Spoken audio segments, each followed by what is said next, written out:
3.2.1 Instituir o plural. Quais são as condições para se fabricar um nós? Quais formas de agrupação são possíveis hoje em dia? Nota 206, no original. ¿Cuáles son las condiciones para fabricar un nosotros? ¿Qué formas de agrupación son posibles hoy en día? Essas perguntas são disparadas pela pesquisadora espanhola Victoria Pérez Royo em Componer el Plural, obra coletiva que investiga modos de organização de movimentos sociais e práticas artísticas recentes, que se estruturam pela ação de uma pluralidade de agentes, na tentativa de estabelecer formas democráticas de atuação. Por plural, ela compreende a soma de duas ou mais entidades singulares, independentemente do tipo de relação de coexistência que se estabeleça entre elas, seja consensual ou dissensual.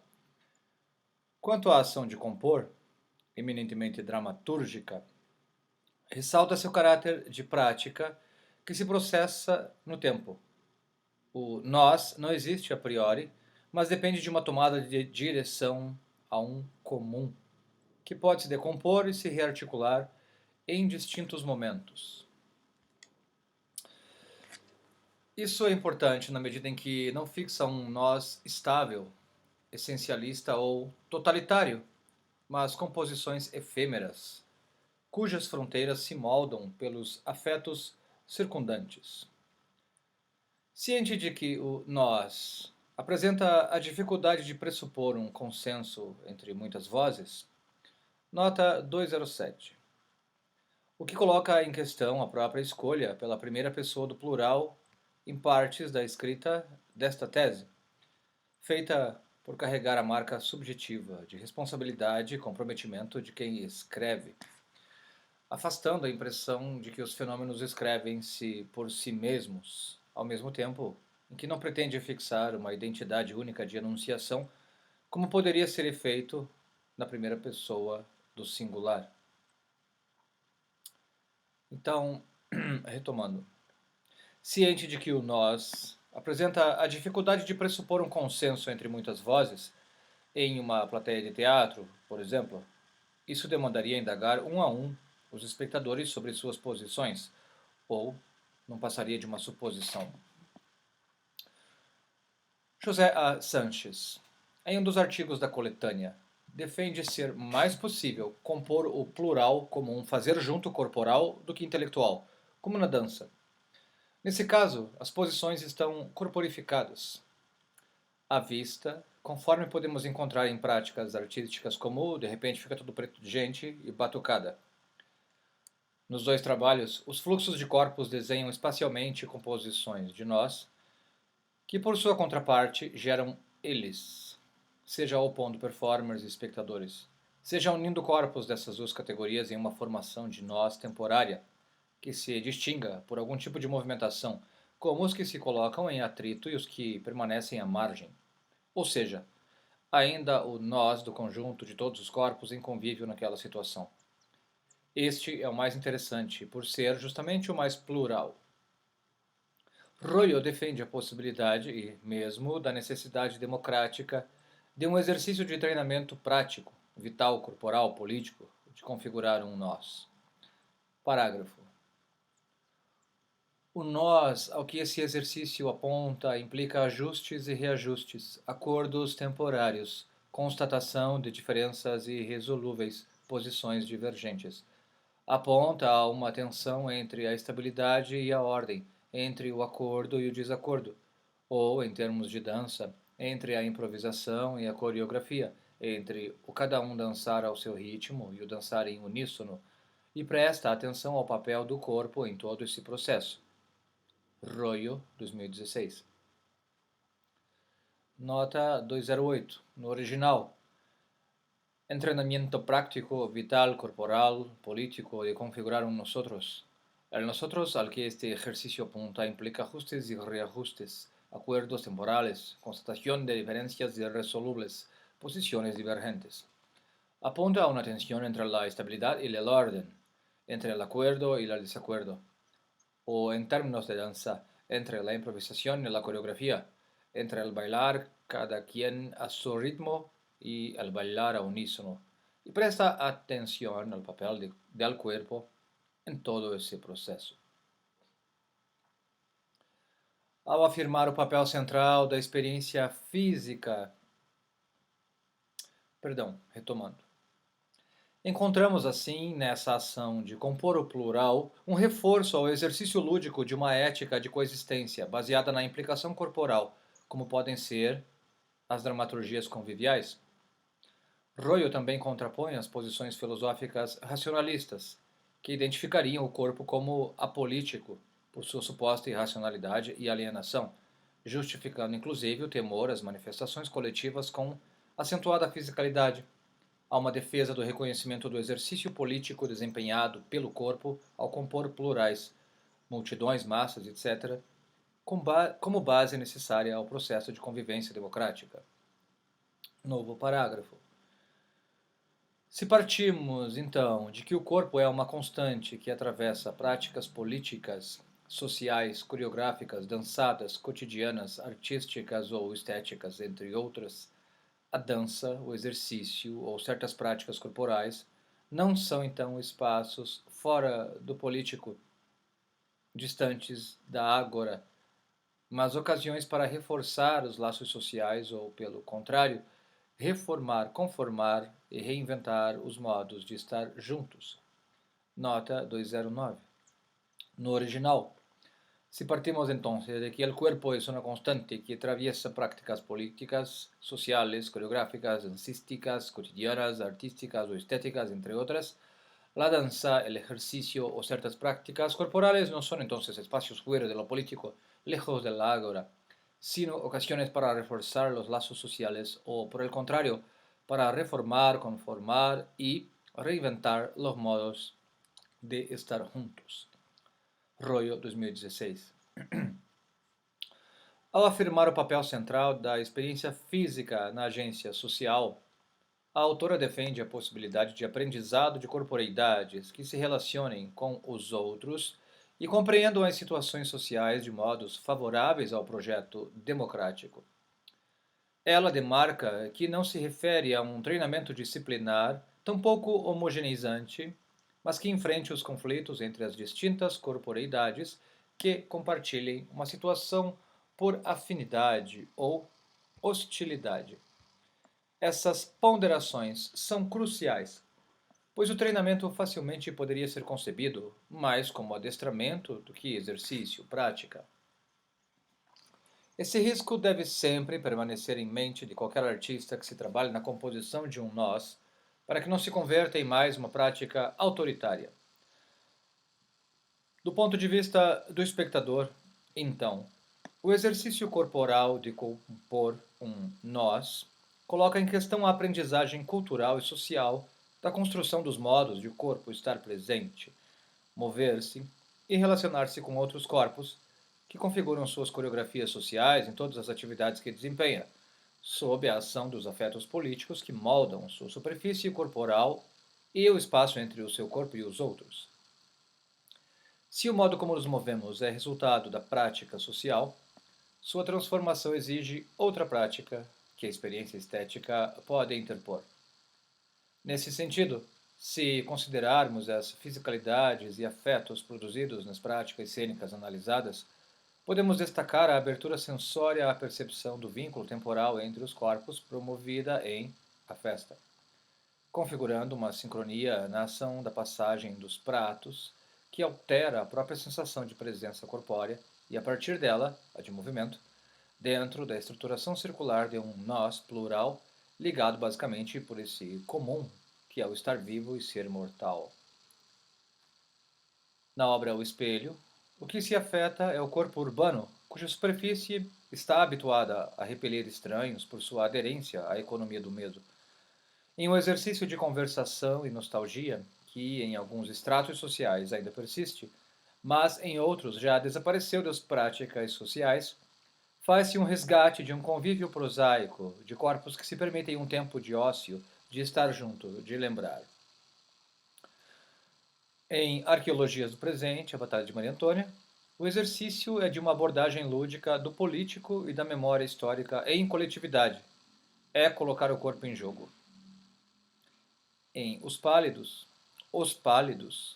provoca o corpo a superar as distrações confortáveis para tocar realmente o outro corpo diante de si, e projeta o Brasil, mais radicalmente, a romper com códigos sociais implícitos e explícitos sobre a afetividade entre pessoas do mesmo sexo e atores e espectadores.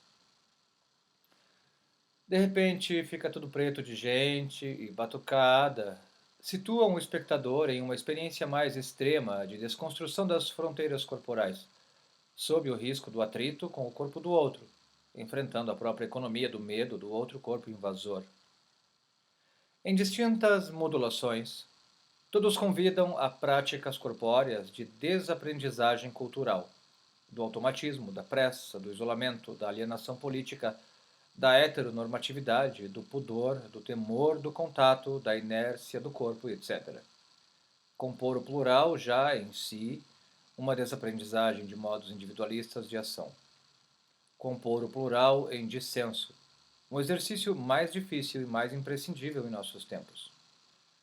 O que está em jogo nessa desaprendizagem é liberar o corpo de coreografias sociais coercitivas por meio de outras práticas corporais. Em diálogo com Catherine Kinsler, 2006, Royo chama a atenção para uma diferenciação significativa a ser feita entre o gesto constituído, conservador na medida em que perpetua uma organização pré-definida, e o gesto constituinte, que não obedece a marcos pré-determinados, abrindo a possibilidade de descobertas. De modo análogo, questiona como improvisar e como coreografar movimentos instituintes, em oposição aos instituídos, que preservem a abertura à transformação. Nos trabalhos analisados do O Povo em Pé e das Ciências, consideramos que sobressai uma posição crítica ao já instituído, uma vez que a festa, o espelho e os pálidos, por exemplo, não chegam a instituir novas coreografias sociais. As ações nas quais implicam os corpos são conhecidas, familiares, embora a estruturação crítica das dramaturgias se dirija justamente a como se tornam automatizadas ou têm sido abandonadas na dinâmica social contemporânea, como a conversa nostálgica à mesa. Royo associa o movimento instituinte ao momento político por excelência, quando a esfera pública se inaugura. Desfaz-se a separação estabelecida entre governantes e massa despolitizada, que foi responsável pela perda da potência das aglomerações, e a ausência de protocolos de ação ditados por especialistas impede que o cidadão espectador recorra a um gesto já instituído, de modo que se abrem possibilidades de descobertas e transformações. Márcio Abreu e Marcelo Evelyn sustentam esses momentos instituintes nos trabalhos analisados, criando situações inesperadas que abalam normas sociais e formalidades cênicas, de modo que os espectadores não encontram protocolos aos quais recorrer para definir sua forma de ação e precisam decidir, de corpo implicado, como agir.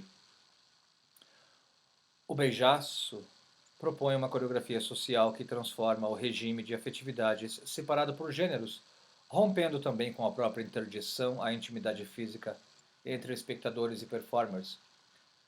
E as coreografias de repente fica tudo preto de gente e batucada colocam o espectador exatamente nessa zona de indeterminação que convoca ao ato instituinte.